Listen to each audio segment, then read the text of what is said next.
আজকে কি বই পড়লি রে স্বপ্ন? আমি তো আমার বিজ্ঞানের বইটা পড়ছিলাম, কিন্তু কিছু জিনিস খুব কঠিন লাগছে। কঠিন? কোন জিনিসটা কঠিন লাগছে? বিজ্ঞানের সবকিছুই তো খুব মজার। বইতে পড়ছিলাম যে আমাদের শরীরটা অনেকগুলো ছোট ছোট কোষ দিয়ে তৈরি, কিন্তু আমি বুঝতে পারছি না এই যে ছোট ছোট কোষগুলো কিভাবে এত বড় একটা মানুষকে তৈরি করে। Very good question. চল তোকে একটা মজার গল্প বলি। ধর আমাদের শরীরটা ইট দিয়ে তৈরি একটা বড় বাড়ির মতো। এই বাড়ির প্রতিটি ইট হলো এক একটি কোষ। যেমন একটা ইট দিয়ে একটা ঘর তৈরি হয়, অনেক ইট দিয়ে একটা বড় বাড়ি তৈরি হয়, ঠিক তেমনি অনেক ছোট ছোট কোষ দিয়ে আমাদের শরীরটা তৈরি হয়েছে। ও, এটা তো খুব সহজ মনে হচ্ছে, কিন্তু এই কোষগুলো কিভাবে কাজ করে? এই কোষগুলো সবাই মিলেমিশে কাজ করে।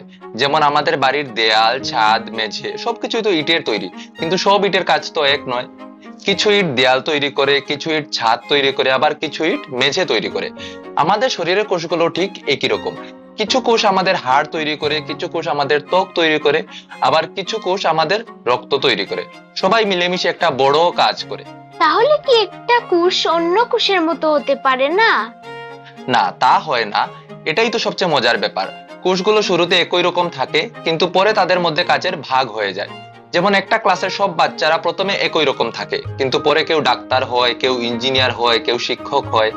আমাদের শরীরের কোষগুলো ঠিক সেই রকম। এদেরকে বলা হয় স্টেম সেল। এরা হলো সেই সব বিশেষ কোষ যারা পরে অন্য ধরনের কোষে পরিণত হতে পারে। বাহ, তাহলে কি স্টেম সেল দিয়ে আমাদের কোনো অসুস্থতা ঠিক করা যায়? হ্যাঁ, এটাই বিজ্ঞানের সবচেয়ে বড় আবিষ্কারগুলোর মধ্যে একটি।